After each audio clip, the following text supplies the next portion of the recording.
Welcome folks to another 2 cents wanted Bleach theory video, and let's get to it. So this is a short video where I will rattle off some hypotheses that are small and don't have much backing. I think what little information we have doesn't warrant a full video, just small explanations. There will probably be 3 or 4 of these ideas pitched per video, and they'll probably be few and far in between. Remember, like and subscribe. Let me know what you guys think in the comments below about my thoughts. Theory number 1. Why does Bakudō number 81 Donku fail to block Hadō of 89 and higher? Bakudō number 81 creates a defensive wall to protect against an enemy's attack. The practitioner creates a translucent barrier in the form of a large rectangular wall. According to 6th Division Captain Byakuya, it can stop Kido-based attacks with the power up to level 89, which is proven when Sosuke Aizen blocks Hadō 88 from Tessai. Why can't it block Hadō's in the 90s? If I have more spirit energy, my Bakudō should be able to block it even if the Hadō spell is stronger. But I don't think the answer is too complicated. If we look at the Hadō spells in the 90s, I don't think it has to do with power, I think it's how the spells are constructed, so let's look at them. Hadō number 90, Kurohitsugi, is a Kido which seals its target in a black spiritual coffin. When the practitioner generates the spell, it envelops the target with a powerful torrent of gravity before taking the form of a box of black energy covered in several spear-like protrusions at the top, which pierce the box. Now just think about it. Can a single shield stop this attack when you're surrounded and attacked from all sides at the same time? Let's keep looking at the others. Hadō number 91, Senju Koten Taiho, generates 10 energy points around the user. Then the user fires them all at their target, resulting in an exceedingly devastating explosion.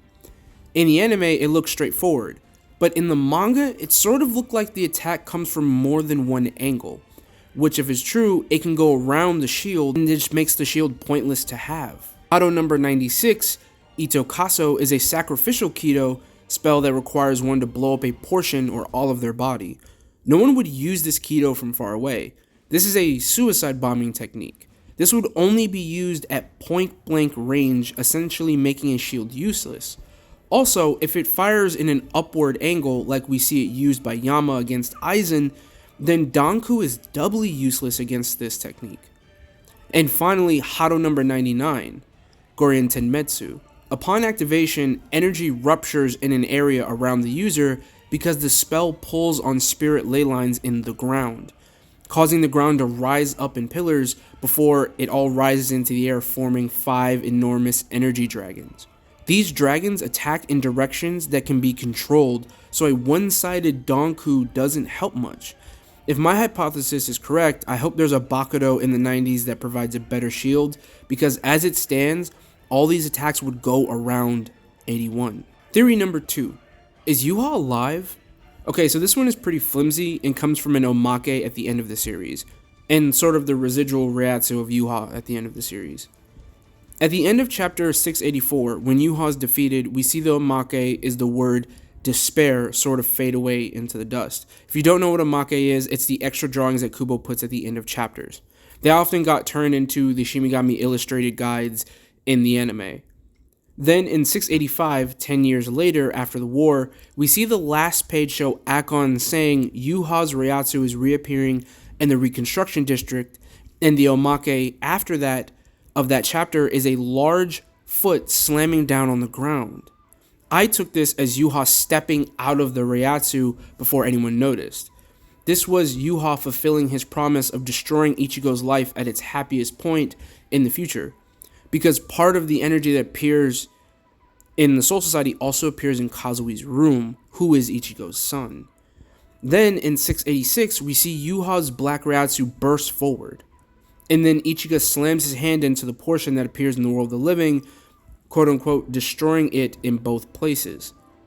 Then the very last page of 686 is a footprint, assuming to be from the same foot earlier with the word brave engraved in it, which is referencing Aizen's speech about courage being the marching of progression through fear and death. But the foot being Yhwach is just a guess and has little backing. The foot itself, also from the first omake, could just be a visual representation of Aizen's speech in the marching of the brave. But I sort of take it as a hint that there is a change in the personality of a reborn Yhwach, and that's why no one has seen him after these events in the No Breath from Hell arc. One argument could be made that this can't be Yhwach because his body is the current linchpin. However, due to the novels, we know that Yhwach was immediately made the new Soul King after the war, and yet his Reiatsu appeared in both the World of the Living and Seireitei 10 years later, so I don't think it's above Yhwach to give himself a new body, especially since the Silver Arrow wore off before his death, so he could have remade his body with the Miracle or the Visionary. Kubo also likes to bring back his major villains in subsequent arcs. Byakuya, Aizen, and Ginjo all reappear in the series, but until Kubo confirms it, it's just a funny thought of mine. Theory number 3. Ryujin Jakka was a reward for defending the Soul King from Ikumikidomoe. This one sort of incorporates two ideas. One, that the 2 times Ryujin Jakka is stated to be the oldest Zanpakuto is the truth, and 2, that Ichibei's Zanpakuto isn't a Zanpakuto, merely an extension of his power-given form. So as stated in my last video, Yamamoto's power profile, I showed y'all the passage in Can't Fear a World where Yamamoto fought the monstrous Adhucha Ikumikidomoe when it attacked the Seireitei trying to eat the Soul King. Yamamoto fought this monster without his Zanpakuto. The reason he didn't have one was because at this time it was mentioned that Uetsu had not yet perfected the process to create Asauchi, and that no other Goten soldier had a Zanpakuto. Therefore, something like Saifushi could have been created before or after, and it wouldn't matter because it was considered a failure that no one could properly wield. Talking Ichibei, we see that Ichibei stated himself and his powers, the power of black and concepts, existed alongside the original Soul King in the primordial world. And when Uetsu states that no one since the birth of Soul Society has awakened to their Zanpakuto without an Asauchi, Ichibei would still be excluded since his powers existed prior to Soul Society itself. And when Uetsu gives examples of the members of Squad Zero who have Asauchi, Ichibei is not shown. And yet, in the battle to seal Ikumikidomoe, it is clearly stated he has his Bankai power with a Zanpakuto. None of this actually violates that aspect, because his powers exist whether he had a Zanpakuto or not. So after successfully defending the Soul King as a young hero, and being the founder and leader of Seireitei, he was gifted the very first true Zanpakuto of this world, therefore it being the oldest Zanpakuto. This breakthrough would also net Uetsu his promotion to the Zero Division. Theory number 4. Asauchi are modified blanks. So unlike the primordial world, in the new cyclical world, the concept of Kyogoku or the Valley of Screams can exist. This is because Kyogoku and the blanks can only form from souls who have fallen out of the cycle of transmigration. When they do this, they lose their individuality and power, but not completely, as we see from Senna in the Bleach movie Memories of Nobody. Senna is a Shinenju. When a lot of blanks form together, they become a Shinenju. This is a being that is composed entirely of memories of souls that have lost their way in the Dangai. Shinenju, or Senna in particular, was capable of wielding a Zanpakuto that was once lost in the Dangai. It became part of the blanks, even though it should have been destroyed, and this allowed her to use it because she was composed of those blanks. We also know that White, the hollow created by Aizen, Tosen, and Gin that attacks Masaki and Isshin, was capable of a similar feat by imprinting on Ichigo's soul as a baby and becoming a fake Asauchi.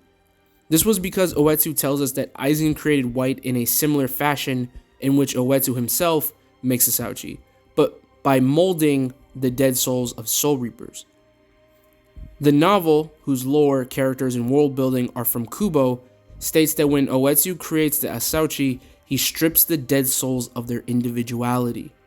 So if souls can't circulate in the primordial world, that can only mean blanks couldn't have existed prior to the current cosmology. So no Zanpakuto could be a Zanpakuto by this world's standards.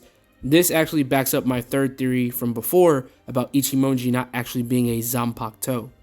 So that means all of our beloved characters are wielding the dead and stripped souls of their comrades. And this may be one half of the Hell ritual we see in the new arc.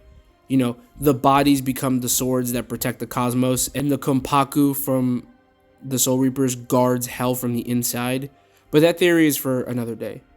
Soul Reapers truly are balancers, but essentially Uetsu observed a natural phenomenon from the New World and made weapons from it in an attempt to make the weakened Soul Reapers as strong as their primordial counterparts who had natural powers. It's sort of darkly poetic. And that's the end of our video. Thank you guys so much for watching. Please remember, like, subscribe, comment down below. Let me know what you think. Recommend videos. Y'all be safe. Have a good day. Bye.